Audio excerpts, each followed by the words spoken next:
Today, let's discuss the topic technique of massage for the limbs, back and neck. So let's start with the introduction. Massage involves working and acting on the body with pressure, structure, unstructured, stationary or moving, tension, motion or vibration done manually or with mechanical edge. Massage can be applied with the hands, fingers, elbow, knees, forearm, feet or a massage device. Depending on the application and technique used, massage is used to promote relaxation and well-being and is beneficial in treating sport injuries and other problems affecting the musculature of the body such as postural malalignment and many painful conditions. So here comes the massage for the upper limb. First we have preparation of the patient. Ask the patient to remove all clothes from the appropriate arm and shoulder. Shoulder straps should also be slipped off.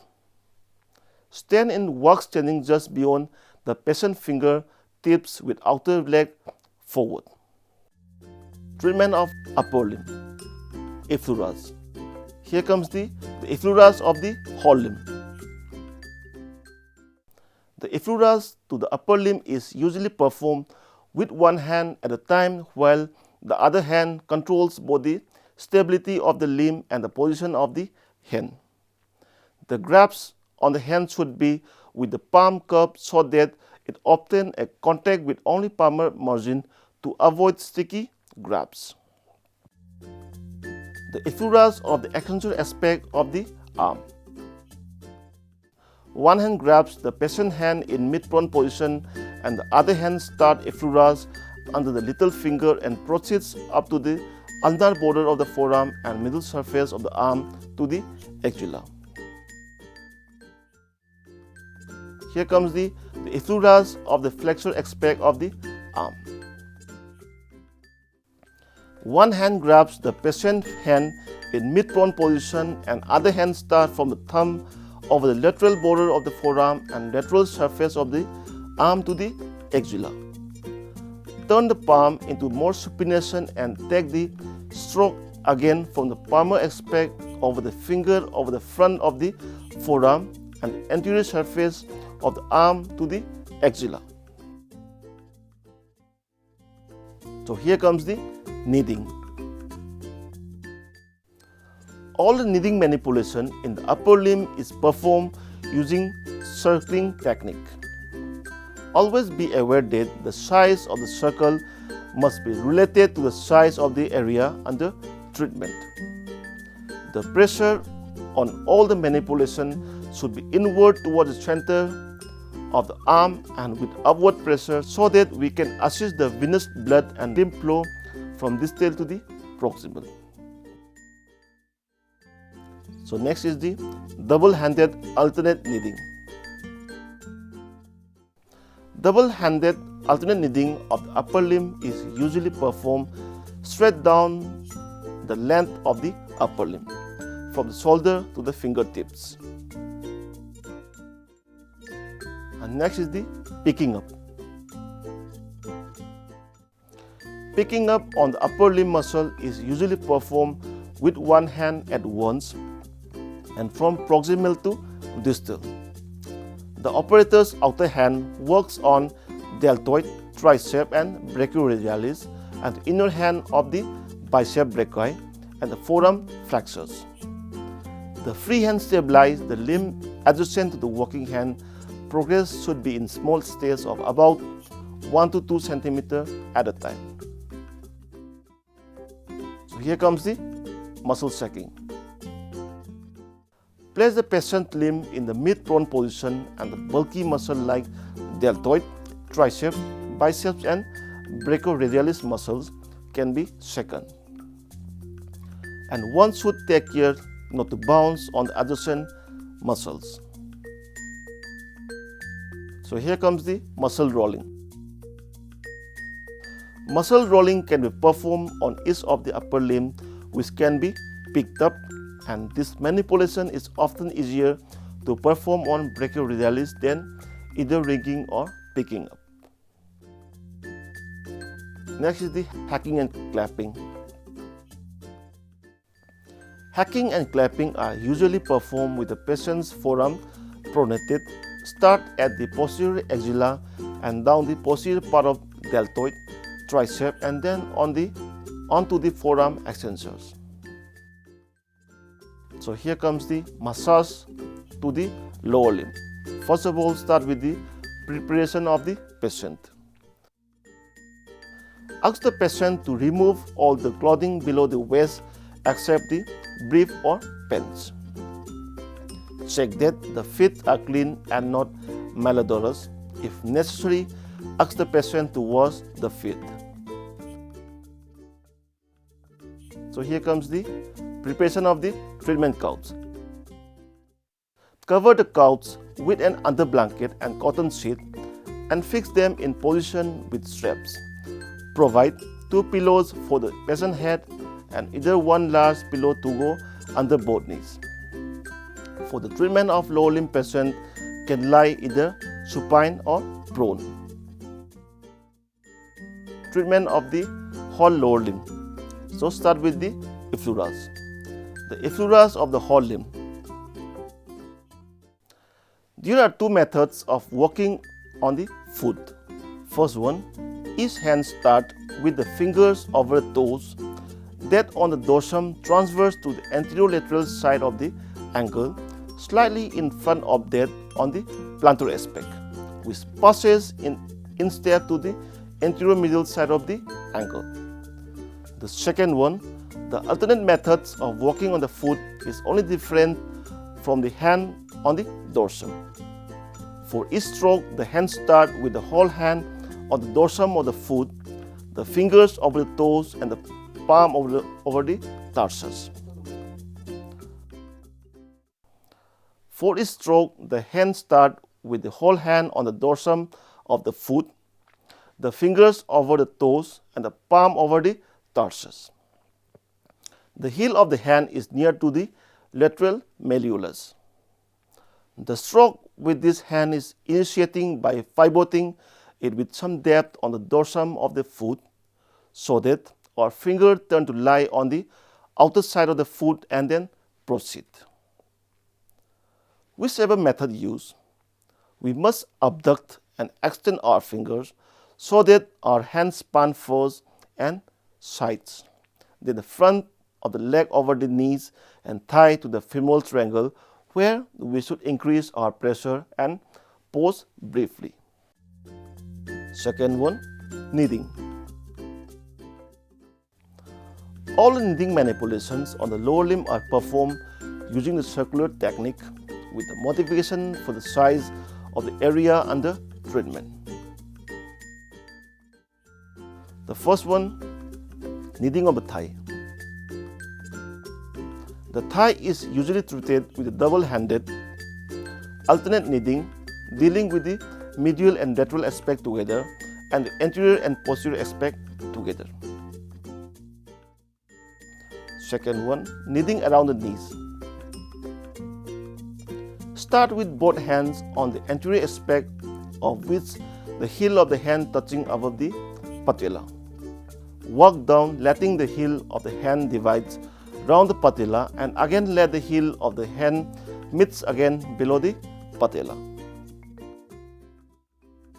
Third one, thumb kneading around the patella.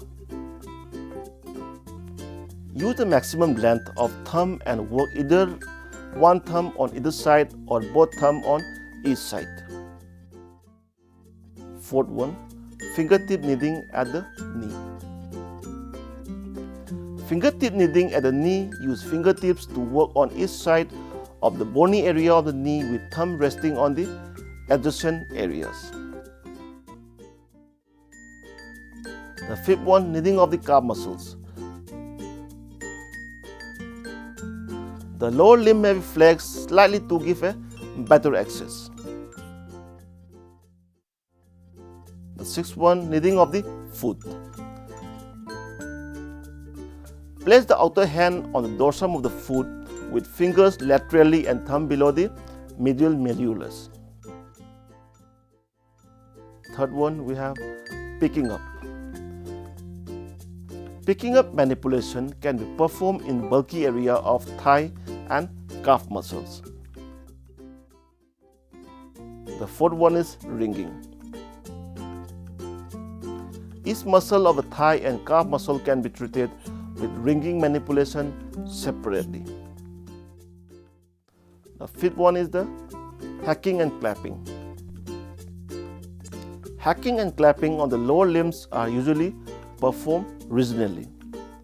Both manipulations can be complete on thigh before proceeding to the calf. Follow the petrissage to the thigh before kneading is practiced on the calf.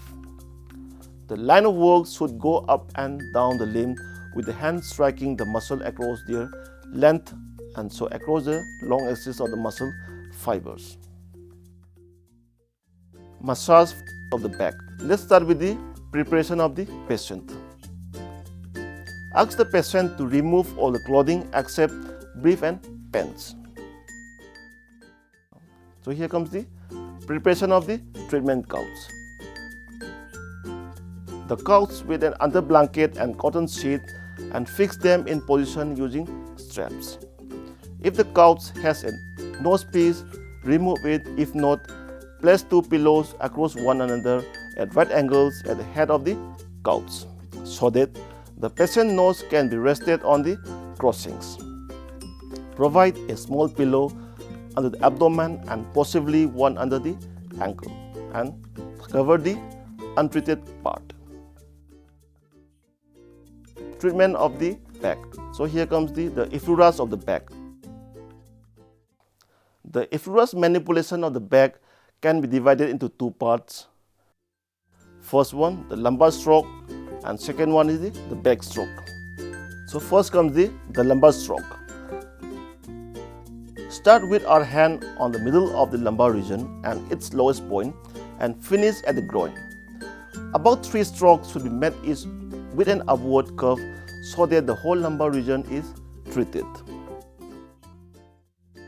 And the second one is the back stroke. Starts with our hand in the lumbar region. The first stroke at the side goes to the axilla. The second stroke goes from more central area to the axilla. And the third stroke proceeds up the middle of the back to the supraclavicular area, curving over the middle of the upper fiber of the trapezius. So here comes the kneading. And the first one is the kneading of the back. The pressure is directed towards axilla on the main part of the back and upward and downward direction. The second one is alternate double-handed kneading. The lines of work proceeds downwards from first one just below the axilla to the outside of the buttock. The second one over the scapula to the buttocks. The third one over the superior of the scapula to the buttocks. And third manipulation is single-handed kneading. Single-handed kneading can be performed on any area of the back. The fourth one, superimposed kneading. Superimposed kneading is performed for a greater depth than single-handed work. Fifth one, thumb kneading. The area most often given thumb kneading is the length of the sacrospinalis muscles. And third one is skin rolling. This manipulation is performed by pulling the skin from midline to side by lifting the skin with the thumb and thus reversing the performance. The fourth one, skin wringing. This manipulation is mainly used to mobilize the edema fluid from the back. The fifth one, muscle rolling. Rolling of sacrospinalis is performed one side at a time. Place 2 thumbs from a straight line and 1 on the first side are placed to exert pressure outward from between the vertebral spinous process and the middle margin of the first side of sacrospinalis. 6.1 Hacking and clapping. Hacking and clapping on the back is done in 4 lines, that is, to each side of midline and started under the more distal axilla. Hacking manipulation can be applied either across or transverse on the back. The pressure of manipulation varies according to those of soft tissue. So here comes the massage of the neck. So let's start with the preparation of the patient. Ask the patient to unclothe from the hairline to just below the clavicle. There are 4 patient positions for neck massage. First one, patient in prone lying. Second one, patient in supine lying. Third one, patient in side lying. Fourth one is patient in forward one lean sitting. So here comes the treatment of neck massage. So first let's start with the effuras. The neck strokes are performed with the flat of the fingers starting on the side of the neck and going to the supraclavicular gland. A second hand stroke down and back of the neck goes down to the same gland, and a third stroke goes down the back and side of the neck with more of the hand in contact, turning over the area of the middle angle of the scapula to continue to the axilla. And second one is kneading. The finger pads are used on the posterior aspect from the occiput down where the neck widens, and then hands are flattened possibly and continued on the interscapular area. The third manipulation is picking up. Place one hand round the whole posterior aspect of the neck and perform a single-handed picking up manipulation, which can involve into simultaneous work done on the lower part of the upper fiber trapezius with one of our hand on each side of the neck. The fourth one is muscle rolling. The posterior column of neck muscle on each side may roll by placing the fingers just behind the transverse process in the thumb alongside the spinous process. The fifth one, hacking and clapping.